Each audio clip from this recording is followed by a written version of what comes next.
साल 2020 मार्च का महीना। बिहार विधानसभा चुनाव में कुछ वक्त ही बचा था। आरजेडी ने कांग्रेस की ना के बावजूद अपने 2 कैंडिडेट्स राज्यसभा भेजने का फैसला कर लिया।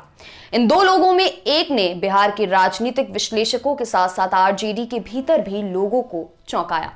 यह नाम था अमरेंद्रधारी सिंह का। पार्टी में ज्यादातर लोग राबड़ी देवी को राज्यसभा भेजे जाने के कयास लगा रहे थे, लेकिन जेल में बंद लालू प्रसाद यादव ने अमरेंद्रधारी सिंह को राज्यसभा भेजने का फैसला किया। अमरेंद्रधारी सिंह के नॉमिनेशन के दिन मौके पर मौजूद आरजेडी विधायक मुनेश्वर राय ने कहा था, मैं उन्हें नहीं जानता, लेकिन पार्टी ने मुझे अमरेंद्रधारी सिंह के पर्चा दाखिल करते वक्त मौजूद रहने को कहा है, इसलिए यहां आया हूं। सवाल यह भी उठा कि खुद को पिछड़ों और दबे कुचलों की पार्टी बताने वाली आरजेडी आखिर एक सवर्ण भूमिहर को राज्यसभा क्यों भेज रही है। इस पर लालू प्रसाद के बेटे और फिलहाल बिहार विधानसभा में विपक्ष के नेता तेजस्वी यादव ने जवाब दिया था।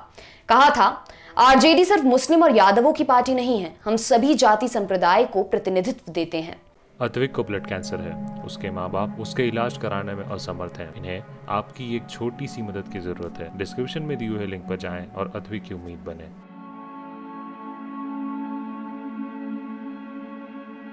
वक्त का पहिया लगभग 1 साल आगे घुमाते हैं। आता है साल 2021। 2 जून की रात ईडी ने दिल्ली के डिफेंस कॉलोनी के घर से अमरेंद्रधारी सिंह को गिरफ्तार कर लिया। मामला है फर्टिलाइजर घोटाले में पैसों की हेराफेरी का। क्या है यह घोटाला? कौन है अमरेंद्रधारी सिंह जो पिछले साल सांसद बने और इस साल जेल चले गए? आइए सब जानते हैं। सबसे पहले बात करेंगे फर्टिलाइजर घोटाले की। फर्टिलाइजर घोटाले को समझने के लिए हमें 10 साल पीछे जाना पड़ेगा। साल 2011 इफ्को के तत्कालीन अध्यक्ष सुरिंदर जाखड़ की पंजाब के अबोहर में संदिग्ध परिस्थितियों में मौत हो जाती है। उन्हें गोली लगी थी। पुलिस ने इसे एक्सीडेंटल फायरिंग का मामला करार दिया। कहा गया कि बंदूक साफ करते हुए गोली चल गई। सुरिंदर जाखड़ कांग्रेस के बड़े नेता बलराम जाखड़ के बेटे थे। इस मामले के बाद से ही इफ्को की गतिविधियां केंद्रीय एजेंसियों की रडार पर आ गईं। केंद्रीय एजेंसियों की शुरुआती जांच में यह बात सामने आई कि इफ्को के उच्च अधिकारियों से मिलीभगत के जरिए सरकारी खजाने को चपत लगाई जा रही है। विदेशों से ऊंचे दाम पर फर्टिलाइजर खरीदकर किसानों को उपलब्ध कराई जा रही है। चूंकि सरकार खाद पर सब्सिडी देती है तो वह पैसा ही कंपनियां डकार रही हैं। धंधा करने वाली कंपनियां मोटा कमीशन भी खा रही हैं।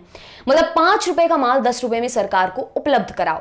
सरकार किसानों को सब्सिडी देकर जब वही माल 2 रुपए में उपलब्ध कराए तो 8 रुपए की सब्सिडी अपनी जेब में रख लो। साल 2018 में मोदी सरकार ने लोकसभा को बताया कि साल 2013 से 2017 के बीच हुई अनियमितताओं की जांच सरकार सीबीआई से कराएगी। इसमें सबसे बड़ा नाम इफ्को के एमडी और सीईओ यूएस अवस्थी का आया। सीबीआई ने 17 मई 2021 को इफ्को के एमडी और सीईओ यूएस अवस्थी को मामले में आरोपी बनाया। सीबीआई ने अवस्थी के अलावा 9 और लोगों को आरोपियों की फहरिस्त में रखा। ये हैं यूएस अवस्थी के बेटे अनुपम अवस्थी और अमोल अवस्थी। ये दोनों catalyst business solution private limited नाम की एक कंपनी के प्रमोटर हैं। इंडियन पोटाश लिमिटेड के तत्कालीन एमडी परविंदर सिंह गहलोत और उनके बेटे विवेक गहलोत। पंकज जैन और संजय जैन दुबई के ज्योति ग्रुप ऑफ कंपनीज के कर्ता धर्ता। Amarendradhari Singh vice president Jyoti group corporation Dubai. Rajeev Saxena chartered accountant Midas metal international LLC.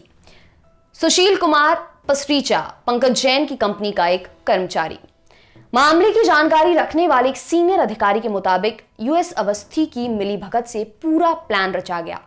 उनके बेटों की कंपनियों के जरिए ही इफ्को को फर्टिलाइजर उपलब्ध कराया गया। दुबई के ज्योति ग्रुप ने बढ़े हुए दामों पर फर्टिलाइजर उपलब्ध कराया। आरजेडी सांसद अमरेंद्रधारी सिंह भी ज्योति ग्रुप कॉर्पोरेशन के वाइस प्रेसिडेंट है, इसलिए उन पर भी आंच आई है।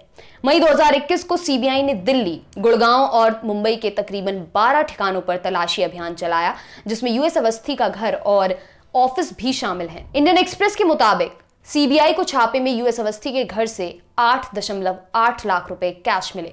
वहीं परविंदर सिंह गहलोत के घर से सीबीआई को उनके परिवार के नाम पर 5.5 करोड़ एफडीआर के डॉक्यूमेंट्स भी मिले। इसके अलावा 14 बैंक की डिटेल्स और 19 प्रॉपर्टीज के डॉक्यूमेंट भी मिले हैं। सीबीआई ने एक बयान जारी करते हुए इस पर कहा, ज्यादा सब्सिडी हासिल करने के लिए इफ्को और इंडियन पोटाश लिमिटेड के ये अधिकारी दुबई के किसान इंटरनेशनल ट्रेडिंग, इफ्को की एक सहायक कंपनी और दूसरे बिचौलियों के माध्यम से उर्वरकों और कच्चे माल का आयात कर रहे हैं, जिनसे नकली लेन देन के माध्यम से सरकार से सब्सिडी और कमीशन भी लिया है। इस मामले में इफ्को के और इंडियन पोटाश लिमिटेड के तत्कालीन एमडी शामिल हैं। साल 2020 अक्टूबर में ईडी ने इफको के एमडी और सीईओ यूएस अवस्थी पर FEMA यानी फॉरेन एक्सचेंज मैनेजमेंट एक्ट के उल्लंघन का मामला भी दर्ज किया। ईडी को छापे के दौरान विदेशों से पैसों के लेन देन में गड़बड़ी मिली थी। ईडी ने मनी लॉन्ड्रिंग के मामले में ही 3 जून को अमरेंद्र धारी सिंह को गिरफ्तार किया। पिछले साल अक्टूबर में प्रवर्तन निदेशालय यानी ईडी ने भी यूएस अवस्थी पर जांच चलाई थी। फॉरेन एक्सचेंज मैनेजमेंट एक्ट के तहत उनके कई ऑफिसेस पर छापे भी मारे थे। अब जानते हैं कौन है अमरेंद्र धारी सिंह। अमरेंद्र धारी सिंह को जानने वाले लोग उन्हें एडी सिंह के नाम से बुलाते हैं। अमरेंद्र धारी सिंह बिहार में पालीगंज के एनिखा गांव के रहने वाले हैं। भूमिहर परिवार में पैदा हुए, जिसके पास सैकड़ों बीघा जमीन थी। 4 भाई और 1 बहन के साथ पले बड़े अमरेंद्र धारी सिंह दिल्ली आए किरोड़ी मल कॉलेज से ग्रेजुएशन करने। उसके बाद यहीं के हो गए।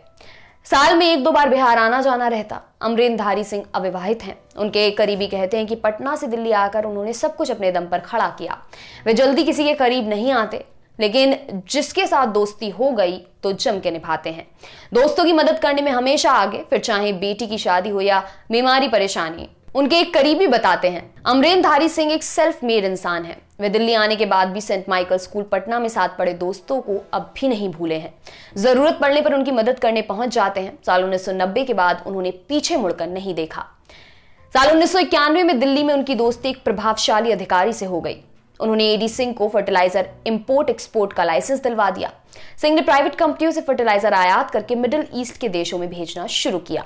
देखते देखते बिजनेस खूब चमका और 13 देशों तक फैल गया। उनके इलेक्शन एफिडेविट के अनुसार वह दिल्ली के डिफेंस कॉलोनी के मकान में रहते हैं। उनकी अचल संपत्ति 188.57 करोड़ रुपए और चल संपत्ति 49.6 करोड़ रुपए है। उनके पास राजस्थान, दिल्ली, हरियाणा और मुंबई में जमीन, मकान और ऑफिस हैं। उन्होंने 2019-20 में 24 करोड़ रुपए से ज्यादा का इनकम टैक्स रिटर्न भरा।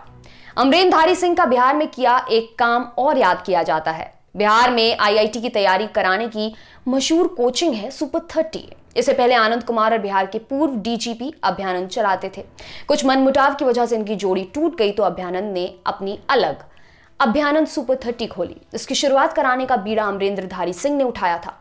हालांकि जब अमरेंद्र धारी सिंह ने राजनीति में जाने का फैसला लिया तो अभ्यानंद ने अपने ही संचालन में चलने वाली कोचिंग अभ्यानंद सुपर 30 से नाता तोड़ लिया। उन्होंने अपने फेसबुक पोस्ट में लिखा कि अभ्यानंद सुपर 30 के कर्ता धर्ता एक राजनीतिक दल से जुड़ गए हैं, इसलिए मैं अब अपना नाम हटा रहा हूं। दुनिया के लिए एडी सिंह, लालू के लिए साहिब। एक सीनियर पत्रकार ने नाम न छापने की शर्त पर बताया कि लालू प्रसाद यादव से उनके पुराने और करीबी रिश्ते हैं। वह कहते हैं, लोगों को लग सकता है कि लालू प्रसाद यादव ने उन्हें राज्यसभा पैसों के लिए भेजा, लेकिन सिर्फ यही एक कारण नहीं है। एडी सिंह के हर पार्टी में अच्छे संबंध हैं। लालू प्रसाद यादव और अमरेंद्र धारी सिंह के रिश्तों को ऐसे समझा जा सकता है कि लालू प्रसाद यादव उन्हें साहिब कहकर बुलाते हैं। वह लालू प्रसाद यादव के घर के सदस्य जैसे हैं। परिवार का हर सदस्य उनको करीब से जानता है। इस बात में जरूर दम है कि लालू प्रसाद यादव एडी सिंह को पार्टी में अगड़ों को साधने के लिए लाए। सवर्ण आरक्षण का विरोध करने के बाद वह सवर्णों की नाराजगी कम करना चाहते थे। उन्हें इसके लिए एडी सिंह से अच्छा कैंडिडेट कोई मिल भी नहीं सकता था। जहां तक बात पैसे की है तो एडी सिंह ने न सिर्फ आरजेडी ही नहीं बल्कि दूसरी पार्टियों को भी वक्त वक्त पर खूब चंदा दिया है। बिहार में जेडीयू और बीजेपी की मिलीजुली सरकार को हर मुद्दे पर घेरने वाली आरजेडी अमरेंद्र धारी सिंह के मामले में बैकफुट पर नजर आ रही है। इधर बीजेपी के नेता सुशील मोदी ने मौका मिलते ही निशाना साधा। गिरफ्तारी की खबर मिलते ही उन्होंने धड़ाधड़ 4 ट्वीट किए। जेडीयू के प्रवक्ता और पूर्व मंत्री नीरज कुमार ने कहा, खाद घोटाला के अभियुक्त को राज्यसभा भेजने के बदले राजनीतिक खाद किसको मिली? उच्च सदन में नामांकित करने में क्या धन की भी महिमा रही है? खाद घोटाले के अभियुक्त को राज्यसभा भेजकर कलंकित किया गया है। किसानों के नाम पर घड़ियाली आंसू बहाने वाले खाद घोटाले वाले को उच्च सदन भेजते हैं। जांच हो कि आर्थिक लेन देन में उच्च सदन जाने में कहीं धन की महिमा की भूमिका तो नहीं है। आरजेडी सांसद अमरेंद्र धारी सिंह की गिरफ्तारी के बाद अब देखने वाली बात यह होगी कि एजेंसियां कितनी जल्दी इस मामले में पुख्ता सबूत जुटा पाती हैं। आपके लिए तमाम जानकारी लाए हैं हमारे साथी अमित। मेरा नाम है दिव्यांशी। देखते रहिए दी लल्लन टॉप। शुक्रिया।